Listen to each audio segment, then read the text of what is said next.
The crisp autumn air swept across the small New England town of Dunsmore, whispering promises of change. Orange leaves swirled in the breeze, collecting in neat piles along the streets. Halloween was only a day away, and the Calloway family home stood proudly on a hill, its windows already adorned with paper witches and grinning pumpkins. Inside, laughter echoed through the house as Elizabeth Calloway, the matriarch, busied herself with preparations for the evening's festivities.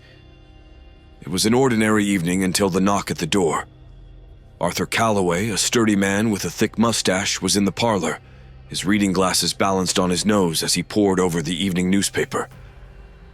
When the knock came again, a bit louder this time, he furrowed his brow and set the paper aside. It was unusual for visitors to call at such an hour, especially without notice. "Who could that be?" he muttered to himself, rising from his armchair. Elizabeth glanced up from the dining room, her hands dusted with flour. "Perhaps it's the McCormicks with that pie recipe they promised," she said hopefully. Arthur opened the front door, expecting a neighbor, or perhaps even a trick-or-treater who had come a night early. But instead, there was no one. He frowned and stepped out onto the porch. The cold bit at his skin, but what caught his attention was the wooden crate resting at his feet. It was small, about the size of a chest, with intricate carvings along the edges, symbols that looked ancient and foreign. A note was tucked into a crack at the top. Arthur bent down, retrieving the note as Elizabeth joined him at the door, wiping her hands on her apron. "What's that?" she asked, her voice a mix of curiosity and concern. Arthur unfolded the note, the paper worn and yellowed with age. In spidery handwriting it read, "For the Calloway family, a gift to mark All Hallows' Eve. Use them wisely and beware." He raised an eyebrow. No signature. Strange. Who would send us something like this? Elizabeth murmured, a shiver running down her spine despite the warmth of the evening. Arthur looked around, scanning the empty street. Not a soul in sight. The air felt thick, heavy with an uneasy stillness. He reached down to lift the crate and was surprised by its weight. It was heavier than it looked, as if it held something far denser than simple decorations. Back inside, the Calloways gathered around the dining table, joined by their 2 children, Jacob, their 16-year-old son, and little Emma, only 8. The children, naturally curious, leaned over the crate as Arthur pried it open with a knife. The wood creaked, revealing a set of 6 lanterns nestled inside like hidden treasures. Each lantern was different. Some were rusted and worn, others pristine, with glass panels etched in intricate designs. But they all shared one thing in common. They felt old, ancient even. The air seemed to grow colder as Arthur lifted one from the crate. Its glass flickered with a faint, unnatural glow. "They're beautiful," Elizabeth whispered, her fingers brushing over one of the lanterns. "But unsettling. Why would someone leave these for us?" Jacob asked, staring intently at the lanterns, as though they held a secret just out of reach. Arthur shook his head, setting the lantern back in the crate. "I don't know, but they're nothing more than some odd Halloween gift. Probably a prank." But even as he said it, he couldn't shake the growing sense of unease that had settled in his chest. That night, as the Calloway family prepared for bed, the lanterns remained in the parlor, sitting in a neat row along the mantel.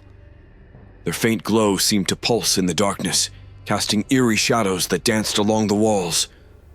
Outside, the wind howled through the trees, carrying with it the softest sound, a whisper, barely audible. A whisper that seemed to echo from the depths of the lanterns themselves. The night had settled thick and still over the Calloway home, but inside, sleep came slowly. The house groaned in the cold, wood creaking like ancient bones. Elizabeth tossed beneath the covers, her dreams fleeting and troubled. Arthur snored beside her, unaware of the creeping tension that lingered in the very walls. Downstairs, the lanterns sat in eerie silence. The dying embers of the hearth cast faint, flickering shadows across the parlor. The lanterns seemed to watch, patient and unmoving, until one flickered to life. It It was the second from the left, its glass etched with delicate swirls resembling storm clouds. A faint, ghostly glow swirled inside it, like trapped smoke. At first, the light was a soft pulse, barely noticeable. But slowly, it grew brighter, casting long, jagged shadows that crawled across the walls like reaching fingers. Upstairs, little Emma stirred. Her eyes fluttered open, the faint light from beneath her bedroom door catching her attention.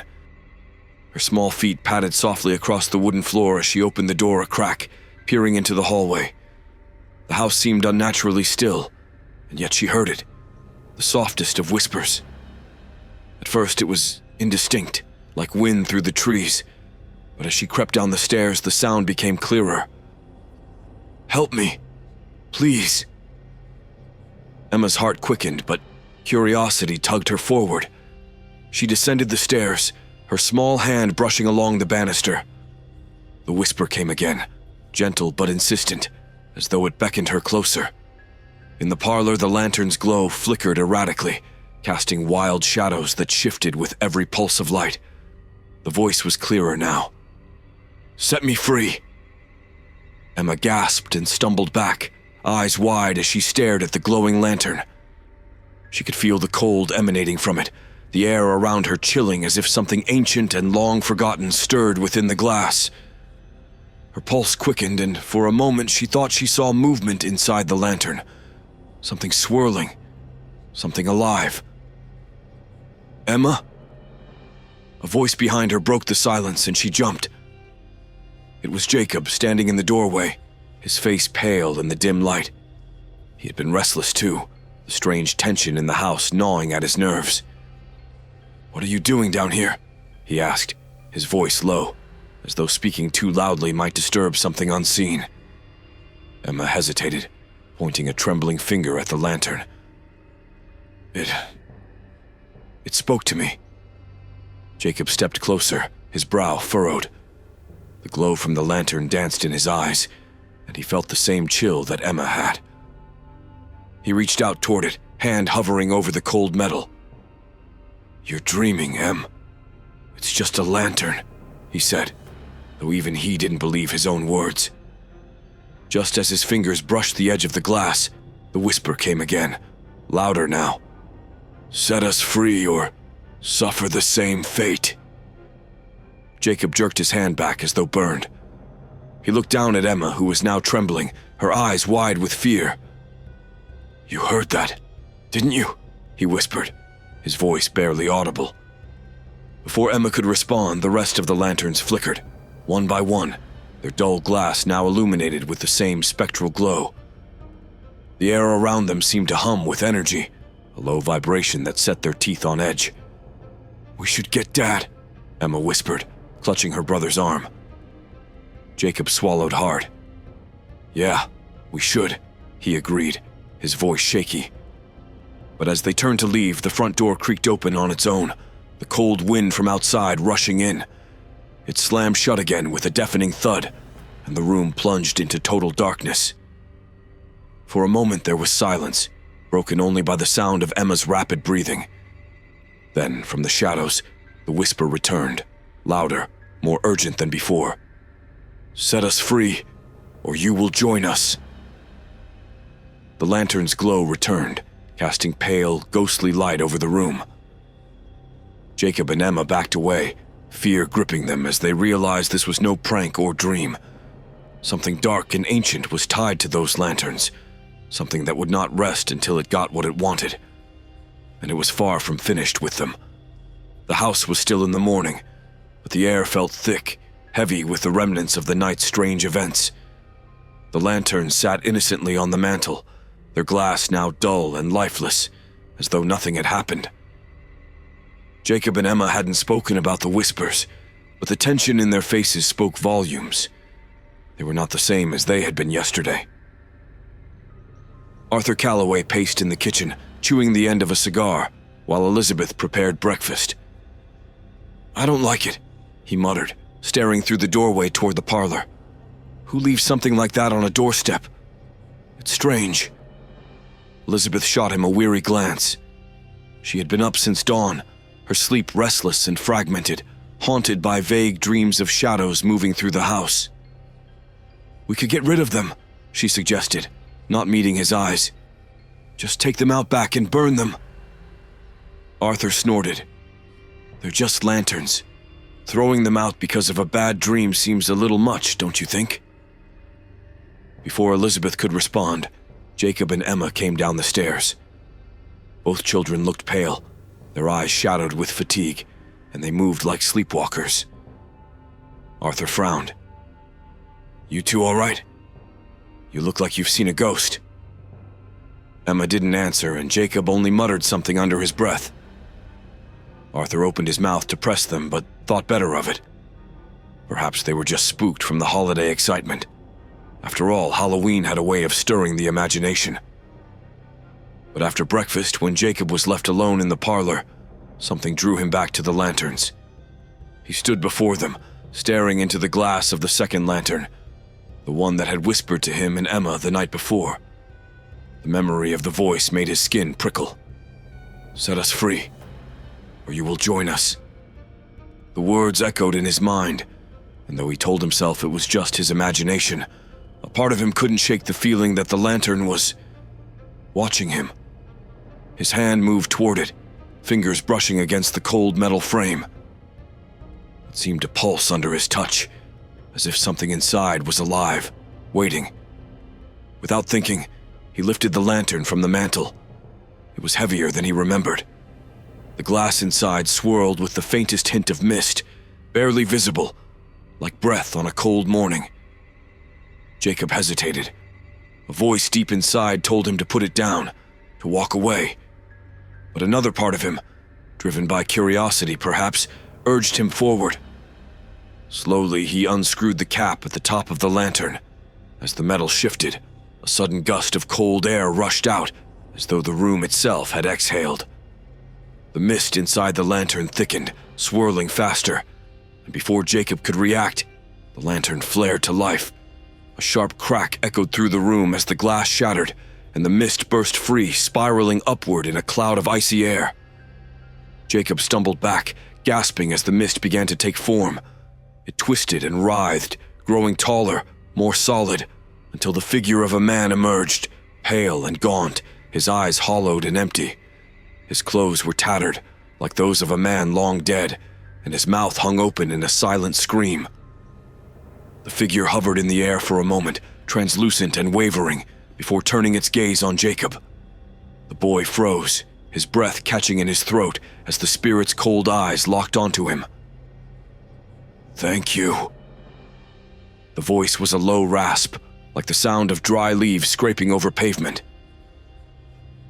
"You have freed me, but it is not enough." The spirit drifted closer, its form flickering in and out like a candle on the verge of dying. "There are more of us. Trapped. We are bound by this house, by the lanterns. You must release us all, or..." Jacob could barely move, fear rooting him to the spot. "Or what?" he whispered. The spirit's eyes gleamed with something dark. "Or you will suffer our fate." With those words, the figure dissolved into the air, leaving the room as still and silent as before. Jacob collapsed to his knees, gasping for breath. His heart pounded wildly, and his mind raced with the impossible reality of what had just happened. This wasn't some trick of the mind. He had unleashed something real. The first soul had been set free, but the others still waited, trapped in their lantern prisons. And they would not wait for long. Jacob hadn't spoken of the spirit he'd released, but the weight of it clung to him like a shadow. The air inside the Calloway house felt thicker, colder, as if whatever lingered from the lanterns was slowly seeping into every corner. Elizabeth noticed it too, though she said nothing. Only Emma seemed untouched, her childlike mind somehow shielded from the growing dread. But Arthur, he remained oblivious, dismissing the odd chill and the children's pale faces as the after-effects of Halloween jitters. By late afternoon, Jacob's fear had reached a breaking point. The whispers had returned, not from the lanterns, but from the walls, the floorboards, the very air around him. Each time they came, they grew more urgent, more insistent. "Release us!" Something had to be done, and Jacob knew it, but he didn't know how to make it right. Desperate, Jacob went to the one person in town who might understand what they were facing, Miss Corbin, the town's eccentric medium. Many whispered about her behind closed doors, claiming she could speak to the dead, commune with spirits. Jacob had never believed in such things, but now, with the lantern's curse creeping through his home, he wasn't so sure. He approached her small cottage, tucked at the far end of Dunsmore, half hidden by a tangle of overgrown trees. The house itself was as peculiar as its owner, dark, with crooked windows that seemed to watch him as he approached. Jacob hesitated, but the memory of the spirit's hollow eyes pushed him forward. Miss Corbin opened the door before he could knock, her dark, knowing eyes fixed on him. "You've brought something with you, haven't you?" she said softly, stepping aside to let him in. Jacob swallowed hard and nodded, stepping into the dimly lit room. The scent of burning herbs filled the air, and strange talismans hung from the ceiling, spinning lazily in the draft. Miss Corbin gestured for him to sit at a small round table in the center of the room. "I didn't bring anything," Jacob stammered, sitting down as the old woman took her place across from him. "But there's something in our house. Lanterns. They came in a crate a few nights ago. I think they're cursed." Miss Corbin's face darkened. "Lanterns, you say?" Her voice dropped to a whisper, as if even speaking the word aloud might summon something terrible. "Tell me everything." Jacob relayed the events of the past few nights, the arrival of the lanterns, the strange whispers, and the spirit he had accidentally unleashed. Miss Corbin listened intently, her eyes narrowing with every word. When he finished, she let out a long, slow breath. "The lanterns you speak of, they are not of this world. They are bound by an ancient curse, tied to those who died with unfinished business. Whoever made those lanterns trapped the souls within them, and they will not rest until they are freed." "But how do we free them?" Jacob asked, his voice trembling. "The spirit said I had to release them all, but I don't know how. And what happens if we don't?" Miss Corbin's expression was grave. "If you do not set the spirits free, their unfinished business will become yours. One by one, your family will fall under the curse, bound to the lanterns like the souls before you." Jacob's blood ran cold. "How do we break it?" Miss Corbin reached for a book, ancient and weathered, from a nearby shelf. She flipped through its brittle pages, her fingers tracing faded symbols. "You must release each spirit by helping them complete what they could not in life. But beware, boy, these souls are not kind. They carry with them the burdens of their deaths, rage, sorrow, fear. You must face whatever drove them to their end." Jacob paled. "How do I know what they want?" "The lanterns will show you," she replied, her voice low and steady. "But you must be quick. The spirits grow restless, and as each day passes, their power will only grow stronger." Jacob stood, the enormity of the situation weighing on him. "And if we fail?" Miss Corbin's eyes gleamed with a dark certainty. "Then you will join them, trapped in those lanterns for eternity." The word sent a shiver down Jacob's spine. He thanked her and hurried from the cottage, his mind racing. He had only one thought now. He had to release the spirits before it was too late. But as he returned home, the whispers followed him, growing louder, more insistent. "Set us free, or join us forever." The first bargain had been struck. The souls wanted freedom, and Jacob had no choice but to find a way. By the time Jacob returned home, the air inside the house felt oppressive, as if the walls themselves were closing in. His parents were in the kitchen, talking in low voices, their expressions tense. Emma sat on the floor in the parlor, staring blankly at the lanterns. One by one, they seemed to pulse faintly, though none were yet lit. Yet the atmosphere around them buzzed with a terrible energy, one Jacob now understood. His hands shook as he approached his sister. "Emma," he whispered, kneeling beside her. "We have to be careful. The lanterns, they're dangerous. I spoke to Miss Corbin. We have to free the spirits inside them." Emma turned her wide eyes to him, her small voice filled with unease. "But Jacob, what if they don't want to be freed?" The question hung between them like a cold breath, but before he could respond, one of the lanterns, the third from the left, flared to life. The dim glow from the glass turned their surroundings into a pale, ghostly landscape. This lantern was different from the one before. Its glass was smooth, unmarred by rust or time, and the light inside was a deep, sorrowful blue. Jacob felt his chest tighten as the room seemed to grow colder, the lantern's presence pressing down on him like a weight. He had no choice but to move forward, stepping closer to the mantel.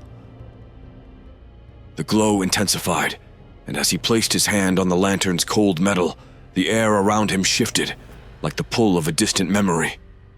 The lantern's glow seeped into his vision, and the world around him faded. Suddenly, he was no longer in the parlor. He stood in the middle of a fog-covered field, the tall grass swaying in a wind that wasn't there. The sky was a deep, bruised gray, and the scent of damp earth filled his nose. Far in the distance, a figure stood alone, hunched over, their back to Jacob. The figure's shoulders trembled with silent sobs, and though the wind howled, it carried no sound. Jacob's heart pounded in his chest as he took a hesitant step forward, unsure whether he was still in his own reality or some ghostly reflection of it. As he drew closer, he realized the figure was that of a woman, her long, tattered dress fluttering like torn paper in the wind. Who are you?" Jacob's voice felt small against the vast emptiness around him. The woman turned slowly, her face pale as moonlight, her eyes dark with sorrow. She looked at him with an expression so filled with regret that it pierced Jacob's heart. Her lips parted, and her voice was a whisper that echoed through the air, as though carried on the wind itself. "I was supposed to save them." Jacob's pulse quickened. Who were you supposed to save?" The woman's face crumpled with grief. "My children. I was their mother. I swore I would protect them, but I failed. The sickness took them, and I was too late. Now I am bound here, trapped by my guilt. I cannot move on, not until I have done what I could not in life." Jacob swallowed hard. "How do I help you?" She stepped closer, her form becoming more solid with each passing second. "You must find what was taken from me. A small doll, the last thing I held when my children passed. I buried it in the old cemetery, beneath the elm tree. Return it to me, and I will be free." Jacob's heart raced as the fog thickened, the woman's image beginning to blur into the surrounding mist.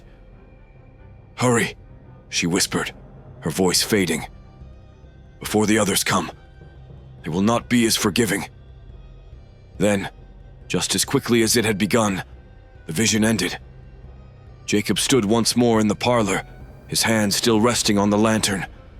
The blue glow flickered weakly now, the presence inside it waiting for him to act. "Jacob!" Emma's voice trembled beside him, and he turned to see her wide eyes filled with fear. "What happened?" "I know what we have to do," Jacob said, his voice barely above a whisper. "There's a doll.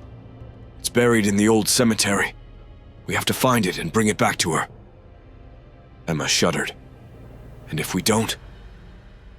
Jacob's gaze drifted to the other lanterns, their dark glass silently watching. "Then her sorrow will consume us, just like the others will if we fail." Without another word, Jacob grabbed his coat. Emma clutched his arm as they headed out into the gathering twilight, the weight of the task pressing heavily on their shoulders. Every step felt like walking toward something inevitable, and the memory of the woman's hollow eyes haunted him. Time was running out. The first lantern's soul had been released, but this one was bound by something far more personal: regret. and regret had a way of digging its claws in deep. The wind howled as Jacob and Emma trudged through the overgrown cemetery, its iron gate groaning behind them. The lantern of the sorrowful mother had dimmed at home, but Jacob could still feel its presence, like a cold weight in his pocket where he carried the note with Miss Corbin's instructions. Twilight had given way tonight, and the moon's pale glow cast long shadows over the leaning tombstones. Jacob kept Emma close, the sound of their footsteps swallowed by the damp earth beneath them. "There," Emma whispered, pointing toward the large, ancient elm tree near the cemetery's edge. Its gnarled branches stretched out like skeletal arms, and beneath it lay a mound of earth that looked disturbed, as if something had recently been buried or uncovered. Jacob's heart pounded in his chest as he approached, pulling a small trowel from his pocket. His fingers trembled, knowing what lay beneath might be their only chance to release the mother's soul. He knelt beside the mound and began to dig, the soil cold and damp under his hands. Emma stood guard, her eyes darting nervously toward the shadows. After several long minutes of silence, Jacob's trowel struck something hard. His breath caught in his throat. Carefully, he cleared away the remaining dirt and lifted the object free. It was a small, weathered doll, its fabric yellowed with age and its button eyes long gone. Yet there was something oddly peaceful about it, as if it had been waiting all these years to be found. "This must be it," Jacob whispered, holding the doll up to Emma. Emma's face softened with relief, but the sense of dread lingering around them did not fade. Instead, the air grew colder, the wind whipping through the cemetery with unnatural force. "You think this will end it?" A voice, low and mocking, echoed through the darkness, and both Jacob and Emma froze. From the shadows stepped a figure, no longer the sorrowful mother, but something far darker. It was a man, or at least it had been once. His face was hollow, his skin stretched tight over bones, and his eyes gleamed with malice. He was one of the other souls bound to the lanterns, one who had no intention of being freed peacefully. "You've played their game long enough," the spirit hissed, circling them like a predator. "But there are more of us, trapped, watching. We don't want to be set free. We want company." His eyes flicked to Emma, his lips curling into a cruel smile. "Stay away from her!" Jacob shouted, standing between the spirit and his sister. His hands trembled, but he clutched the doll like a lifeline. The spirit laughed, a dry, raspy sound that sent shivers down Jacob's spine. "You think you can save her? You're already too late." Suddenly, the final lantern, back in the parlor far from where they stood, burst to life, its flame burning bright, casting a terrible glow into the house. The weight of the curse surged through the air, and Jacob felt it, a pull that dragged him toward the final soul, the one they hadn't yet encountered. "We have to finish this," Jacob said, urgency rising in his voice. "We need to get home now." With the doll clutched tightly in his hands, he grabbed Emma's arm and they sprinted through the cemetery, the spirit's laughter trailing after them like a cold wind. The moment they crossed the iron gate, the temperature shifted, as though they had left the spirit's grasp behind, at least for now. They burst through the door of their home, panting, and found the last lantern blazing fiercely on the mantel. The other lanterns, now dark, seemed to pull toward it, their curses intertwined. The weight of every soul they had encountered pressed in on them. Jacob knew they had to act quickly. He placed the doll in front of the lantern, where the sorrowful mother's face briefly flickered in the light. A soft, grateful whisper echoed through the room, and the lantern's flame began to dim. The mother's soul was at peace, but as the last flame dimmed, the final lantern flared even brighter. Suddenly, the spirit from the cemetery appeared in the room, his form more solid, more dangerous than before. "You thought you could free them all," he sneered, "but there is no end, not for you." "How do we stop this?" Jacob shouted, his voice desperate. "One of you must take our place," the spirit rasped, his grin widening as he loomed closer. "Or the curse will claim your family. It's a trade, one soul for another." This is the final flame. Jacob felt his heart drop into the pit of his stomach. One of them had to remain bound to the lanterns, trapped with the lost souls. He looked at Emma, his sister's wide, terrified eyes reflecting the lantern's glow. "Jacob, no," she whispered, her voice trembling with fear. He couldn't let her be taken. He wouldn't. Before the spirit could act, Jacob lunged toward the final lantern. His fingers closed around the metal frame as the flame surged, and the spirit shrieked in fury. The light flared blindingly bright, and Jacob felt himself being pulled into the cold, dark depths of the lantern's curse. "Run, Emma!" he shouted, his voice barely audible over the roaring wind that swirled around the room. Emma's eyes filled with tears, but she turned and fled, her brother's final sacrifice echoing in her ears. The house grew silent once more, the last lantern flickering out. And inside it, Jacob's face shimmered faintly in the glass, his eyes dark, watching. The curse had claimed its final soul,